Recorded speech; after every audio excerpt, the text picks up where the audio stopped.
Bonjour, bienvenue au message lumière de la famille Myriam.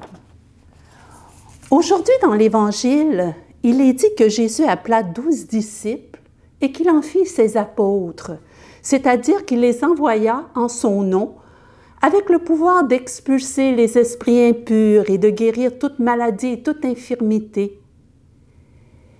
Et Matthieu nous donne le nom de chacun d'eux. Appelés à être disciples, c'est-à-dire à suivre Jésus et à se mettre à son école, à son écoute.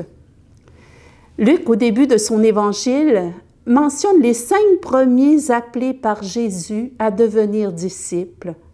Simon-Pierre, André, Jacques, son frère Jean et Lévi.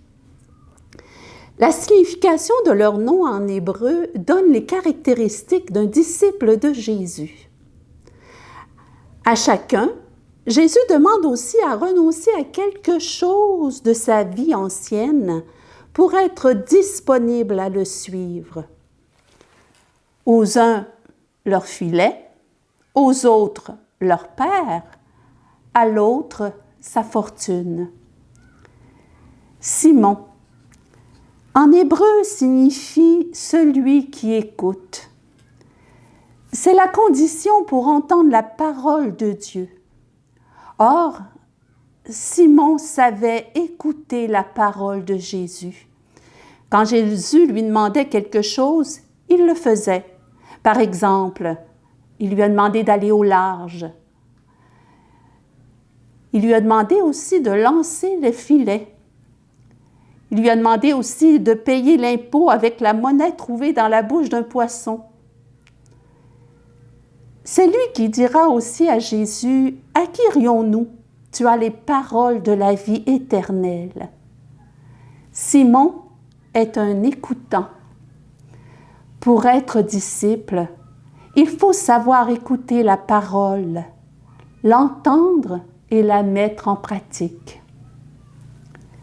André, un nom grec qui signifie en hébreu « celui qui a de la mémoire ». Pour être disciple, il faut savoir garder la parole en mémoire. Simon et André ont suivi Jésus en laissant les filets. Aux 2 premiers disciples, Jésus a demandé l'obéissance. Ils ont accepté de laisser leur filet, signe de leur autonomie, pour se mettre sous la dépendance de Jésus.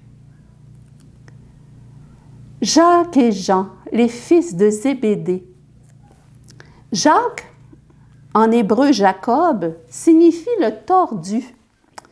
Le patriarche Jacob, le tordu que le Seigneur a redressé et qui s'est laissé redresser par Dieu, est celui qui donna naissance aux 12 tribus qui furent à l'origine du peuple d'Israël.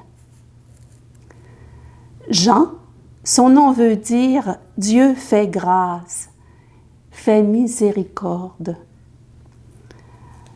Jacques et Jean, pour suivre Jésus, laissent leur père Zébédée. Un disciple du Christ est appelé à faire passer l'amour de Dieu avant toute affection ou attachement humain. Le 5e appelé, Lévi, le collecteur d'impôts. Il manie l'argent à longueur de journée. En hébreu, son nom vient de la racine « s'attacher à ». Comme disciple, il s'est attaché au Seigneur en laissant les richesses matérielles. Voilà le portrait d'un disciple du Christ. Il écoute et garde la parole dans son cœur. Il se situe dans la lignée de Jacob et du peuple d'Israël. Il se laisse redresser par Dieu. Et il croit fermement que Dieu est un Dieu de miséricorde. Il s'attache au Seigneur en se détachant des richesses matérielles qui encombrent sa marche à la suite du Christ. Les renoncements demandés aux disciples, filets, affections humaines, biens matériels, conduisent à aimer Dieu au-dessus de tout. Tu aimeras le Seigneur ton Dieu de tout ton cœur, de toute ton âme, de toute ta force. Pour aimer Dieu de tout ton cœur, pour aimer Dieu de tout notre cœur, remettons-lui notre liberté, notre volonté propre en obéissant. Pour aimer Dieu de toute notre âme, mettons-le au-dessus de tout dans notre vie et servons-le d'un cœur sans partage, d'un cœur chaste.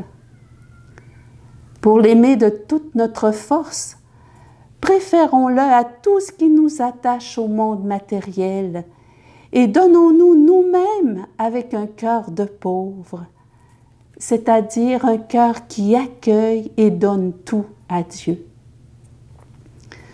Faisons nôtre cette prière de la liturgie.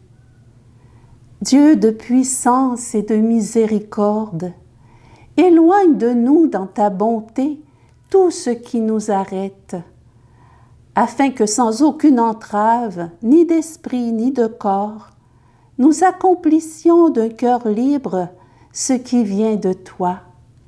Par Jésus le Christ, ton Fils, notre Seigneur, qui vit et règne avec toi dans l'unité du Saint-Esprit, Dieu pour les siècles des siècles. Amen. Au revoir et à mercredi prochain.